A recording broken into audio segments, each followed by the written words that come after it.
Vous avez décidé de faire des vidéos YouTube qui déchirent sa race, vous voulez défoncer les plus gros YouTubeurs avec votre flow et des images grandioses, vous venez de recevoir le chèque de mémé et vous pouvez acheter une grosse caméra, et ben vous faites une très grosse erreur et je vais vous expliquer pourquoi.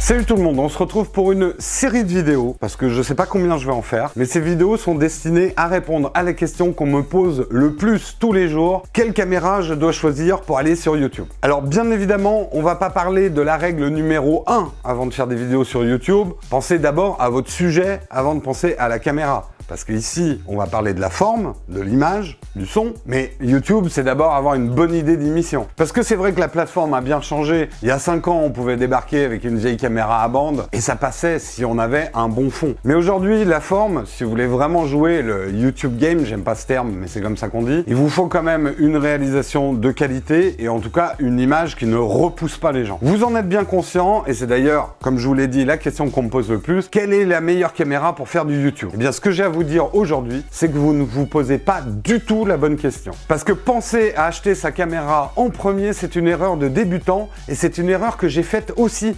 Et j'aimerais vous éviter de la faire. On part à feu au fusil, on claque entre 500 et 2000 boules à acheter sa caméra et on est déçu parce que finalement le résultat est assez médiocre. C'est parce que vous ne connaissez pas le secret de la vidéo, c'est qu'il y a 4 choses qui sont plus importantes que votre caméra pour avoir une belle vidéo.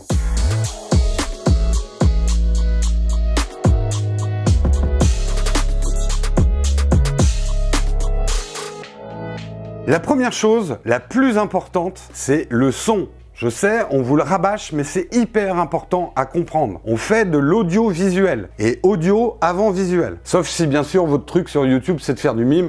Auquel cas, comprenez bien que autant l'œil peut s'adapter à une image dégradée et même la trouver esthétique, autant vos oreilles, un son qui est crade, un son qui sature, personne ne va regarder votre vidéo. Vous n'êtes pas convaincu? Je vais vous faire la démo tout de suite. Et voilà ce que donne le son de ma voix avec le micro interne d'une caméra qui est placé à peu près 1,50 m, 2 mètres de moi. Et pourtant, je suis dans une pièce qui est pas mal calfeutrée, il y a des rideaux, il y a un tapis, il y a pas mal de déco, donc normalement il n'y a pas beaucoup d'écho dans cette pièce. Et voilà ce que ça donne avec un micro. J'ai ici un système Rode Link de chez Rode qui vaut dans les 300-400 €, c'est cher. Vous pouvez très bien prendre aussi des micro-cravates qui vont pas être sans fil et ça sera déjà beaucoup moins cher. Ça aurait pu être un micro-canon aussi braqué sur moi. Là, il y a des solutions très intéressantes. Enfin, je suis pas là pour vous dire quel micro choisir, mais voilà, il faut quand même investir pour avoir un bon son. Le micro interne d'une caméra n'est absolument pas fait pour prendre le son correctement. On s'en sert comme son témoin pour, à la limite, caler avec un enregistreur son externe. Vous l'aurez bien compris, votre première priorité avec votre budget, c'est d'acheter un bon micro. L'avantage, c'est que les micros, ça ne se démode jamais. Si vous mettez 200, 300 € dans un micro, il sera toujours bon dans 10 ans. C'est pas du tout le cas avec les caméras, par exemple. Sachez aussi qu'avec les micros, il y a des types de micros différents qui font des choses différentes. Et c'est là, et j'en profite puisque je suis chez SOS Ciné, de dire n'hésitez pas à louer des micros pour faire des tests avant de choisir le micro qu'il vous faut. T'as vu le petit placement produit là? La deuxième chose hyper importante pour votre budget et qu'il faut acheter avant votre caméra, c'est la lumière.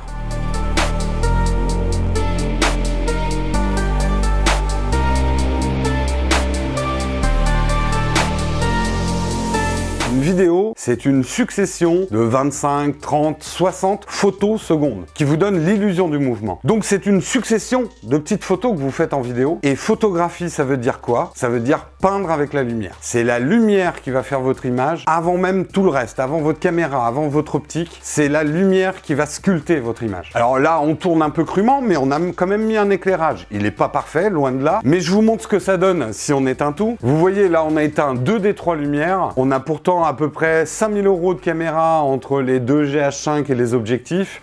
Ça donne une image très moyenne. Alors vous voyez, on a quand même une plus belle image avec de la lumière. Mais la démo n'est peut-être pas suffisante. Je vais vous en faire une autre. Et nous revoilà dans le salon. Là, je suis éclairé simplement par la lumière de mon plafonnier.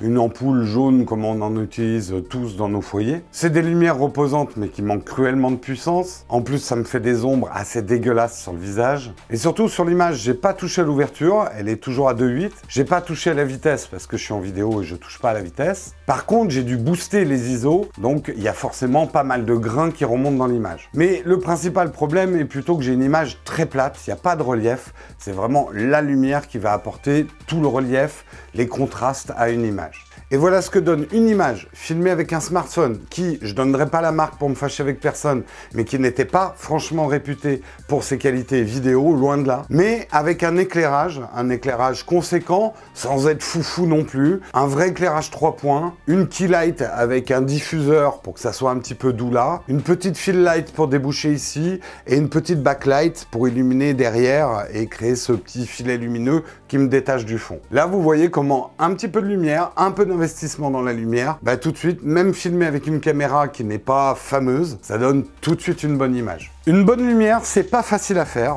c'est un métier à part entière, mais dans des émissions qu'on fera dans le futur, on va quand même vous expliquer des principes de base, mais le premier que vous devez retenir en période d'achat, c'est qu'il faut mieux acheter 3 lumières que 2. Parce que la base de l'éclairage dans le type de vidéo qu'on fait sur YouTube, c'est un éclairage 3 points. Mais je vous expliquerai ça plus tard. Retenez juste que ça sert à rien d'acheter une seule lumière et de se la braquer dans le visage, ça va être très très moche. Après, combien il faut mettre dans la lumière? La lumière, c'est comme tout. Il y a des lumières de grande qualité, il y a des lumières de bonne qualité et il y a des lumières de très médiocre qualité. Vous pouvez commencer avec des kits qu'on trouve sur Amazon, pas très chers, avec des grosses ampoules, mais ce que vont vous amener des lumières peut-être un petit peu plus chères, c'est aussi un confort d'utilisation. Parce que des lumières, il va falloir les installer à chaque fois, ou les laisser brancher, ou les laisser dans votre chambre. Donc si vous avez des gros systèmes avec des parapluies, des baleines et tout ça qu'il faut déployer à chaque fois que vous voulez tourner une vidéo, ça va vite vous saouler. Donc il faut pas forcément dépenser une fortune, on peut aussi jouer avec la lumière du jour, mettre des meilleures ampoules chez soi. Tout ça, c'est des choses qu'on va vous expliquer à fur et à mesure du temps. Mais c'est quand même un achat auquel vous devez réfléchir par rapport à l'endroit où vous voulez tourner. Est-ce qu'il est compliqué à éclairer? Est-ce qu'il fait très sombre? Est-ce qu'il fait trop clair? Ça aussi, c'est un ennemi en lumière. Est-ce que vous avez un mélange d'ampoules blanches et d'ampoules jaunes qui vont créer des trucs super moches? Et n'oubliez pas que la lumière, bah, c'est un peu comme tout le reste, ça se loue aussi pour tester. Donc vous l'aurez compris, après le son,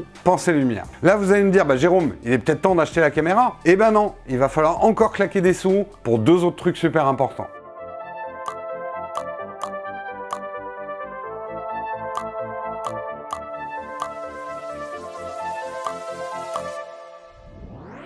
Le truc qui est très important en 3e catégorie, le décor. Où est-ce que vous allez vous filmer? Pour beaucoup d'entre vous, ça va être dans votre chambre. Et bien votre chambre, il va peut-être falloir l'adapter. La première chose, c'est de l'adapter techniquement. On a parlé de l'importance du son. Eh bien sachez que la première chose à faire en son avant d'acheter un micro, c'est de mettre de la moquette, mettre des rideaux, mettre des coussins, empêcher tout ce qui crée l'écho. Les échos, ça vient de murs qui sont droits, où le son va taper et revenir comme ça. Même de mettre une bibliothèque avec votre collection de mangas, ça va étouffer le son. Ajouter du polystyrène derrière vos posters, ça va étouffer le son. Vous n'êtes pas obligé d'acheter ces plaques qu'on voit chez tous les youtubeurs, ces plaques anti-son qui sont moches et qu'on colle de partout. De la déco, mettez un peu d'argent dans la déco, soyez créatifs, vont vous permettre déjà techniquement d'améliorer votre son. Après, il y a l'aspect esthétique. Mais au-delà de l'aspect esthétique, ça peut être bien, pour pas lasser les gens qui vous regardent, d'avoir plusieurs endroits où vous pourriez vous filmer dans la chambre. Parce que si c'est toujours le même plan, vous à votre bureau, au bout d'un moment, ça lasse. C'est pas toujours possible. Vous voyez ici, on filme pas trop tous les angles, parce qu'on a Albert qui est en train de bosser là, un caméraman là, un là et un là. Mais vous l'avez vu, si vous connaissez mes vidéos, même dans mon petit salon, je cherche toujours de nouveaux endroits pour filmer. Donc votre déco, il faut la penser comme ça. Et je vous parle de l'importance de la déco, moi je sais que c'est un truc que je dois encore beaucoup plus travailler. Ma déco, j'en suis pas content. J'ai un peu amélioré les choses en mettant des petites lumières d'ambiance qui ont rien à voir avec l'éclairage, hein, mais de mettre des Philips Hue pour changer un peu les couleurs des murs, ça peut être une bonne idée. Et je sais que maintenant, c'est quelque chose où je vais investir plus d'argent.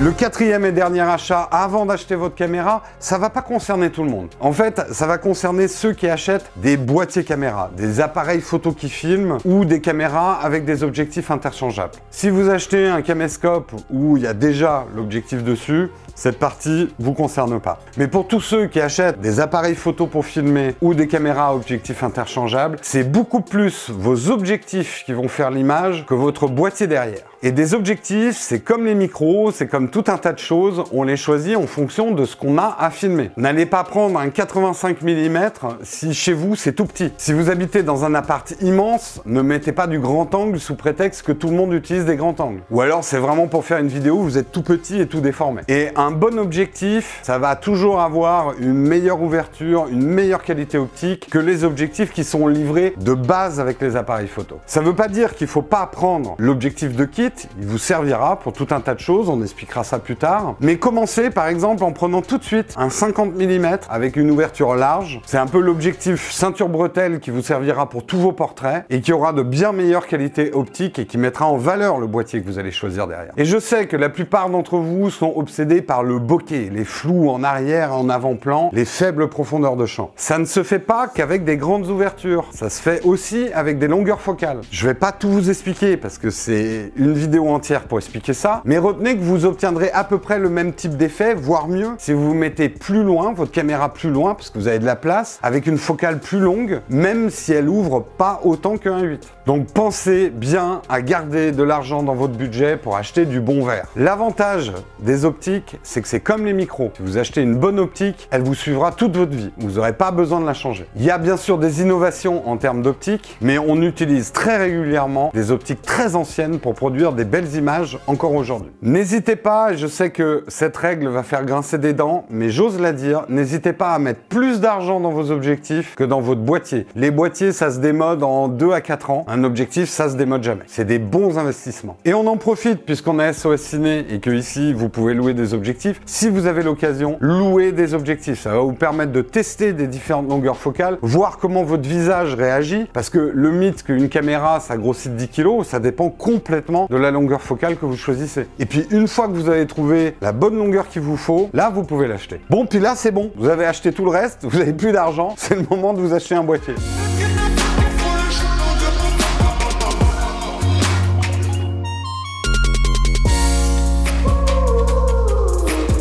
Ce que je veux vous dire, je pense que vous l'avez bien compris, si vous avez par exemple un budget de 500 €, n'achetez pas une caméra qui vaut 500 €, vous allez le regretter, je vous le garantis. Continuez à vous filmer avec votre smartphone, investissez petit à petit, déjà achetez-vous un bon micro, puis après de la lumière pas chère, montez votre set petit à petit. Le boîtier, ce qui va capter l'image au final, c'est la partie la moins importante et en plus c'est la partie qui se démode le plus vite. Achetez une caméra, par exemple comme le GH5, qui vaut 2000 € le boîtier, en mettant de la lumière de merde avec un son pourri, c'est du gâchis total. Si je n'avais que 2000 € de budget, j'aurais acheté un bon micro pour 400-500 € avec peut-être un enregistreur, de la lumière correcte qui dure dans le temps, qui va pas me péter dans les doigts comme les ampoules pas chères. J'aurais mis un peu d'argent dans le décor, notamment pour mettre des rideaux, du tapis, des choses comme ça. Et après, j'aurais acheté un boîtier d'occasion ou alors un bon smartphone. D'occasion aussi, hein, parce qu'un bon smartphone à 200-300 € pour filmer, si, il y en a.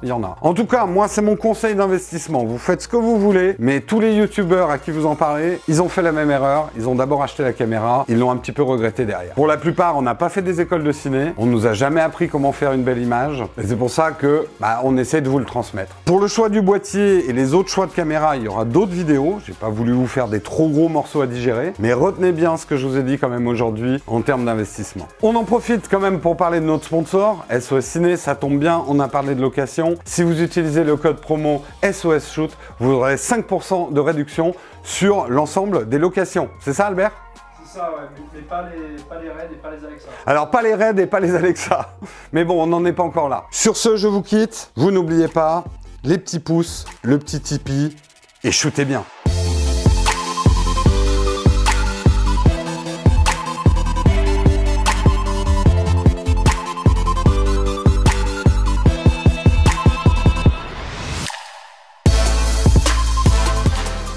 Ouais. On est en train de perdre Albert. Albert Tipeee, un Tipeee pour une chaise à Albert. Mais n'hésitez pas à dépenser. Il y a eu un changement de lumière là. Là, c'est pas grave.